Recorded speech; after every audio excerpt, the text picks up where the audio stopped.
കരിക്കൊക്കെ കുടിച്ചിട്ട് ഈ തൊണ്ടാൻകുടുക്കയുടെ ഭംഗി ആസ്വദിച്ചുകൊണ്ടിരിക്കുമ്പോഴാണ് വിചാരിച്ചത് കളയുന്നതിന് മുന്നേ നമുക്ക് ഇതിനകത്തോട്ട് എന്തെങ്കിലും സെർവ് ചെയ്യാമെന്ന്.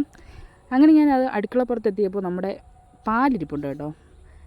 ഇനി ഇതിൻ്റെ കൂടെ കഴിക്കാൻ ഡേറ്റ്സും കുറച്ച് കാഷ്യൂവും കൂടെ എടുത്തിട്ടുണ്ട്. നമുക്കിത് മൂന്നും കൂടെ ചേർത്തൊരു ഷെയ്ക്ക് ഉണ്ടാക്കാം. അതിന് വേണ്ടി ഞാൻ മിക്സിയുടെ ജാറിലേക്ക് പാലൊഴിച്ചു. പിന്നെ അതിലേക്ക് കുറച്ച് പഞ്ചസാര ഇട്ട് കൊടുക്കുവാണ്. ഹെൽത്തി ഡ്രിങ്കാണ് ഉദ്ദേശിക്കുന്നതെങ്കിൽ പഞ്ചസാര അവോയ്ഡ് ചെയ്യാം കേട്ടോ. കൂടെ കാഷ്യൂനട്ടും ഡേറ്റ്സും കൂടെ ഇട്ട് കൊടുത്തിട്ടുണ്ട്. ഇനി നമുക്കിത് അടിച്ചെടുക്കാം. ഇനി നമുക്ക് സെർവ് ചെയ്യാം. സെർവ് ചെയ്യാനായിട്ട് കൊണ്ടുപോവുകയാണേ. നമ്മുടെ 2 കുഞ്ഞുങ്ങൾ തന്നെ ഇവിടെ ഇരിപ്പുണ്ട്. എന്തായാലും അവർക്ക് തന്നെ ഇത് കൊടുക്കാം. ക്യാമറയായിട്ട് വന്ന് ഫോട്ടോയ്ക്ക് പോസ് ചെയ്യുന്നതാണ് ഒരാൾ. ഞങ്ങൾ ക്യാമറ എവിടെ കണ്ടാലും ഫോട്ടോയ്ക്ക് പോസ് ചെയ്യും കേട്ടോ. ഇനി അവർക്കിത് ഇഷ്ടപ്പെട്ടോ ഇല്ലേ എന്ന് അവർ തന്നെ പറയട്ടെ. ഓക്കെ, അവർ പൊളിയാണെന്നാണ് പറഞ്ഞത്. അവർ കൂളായി കേട്ടോ.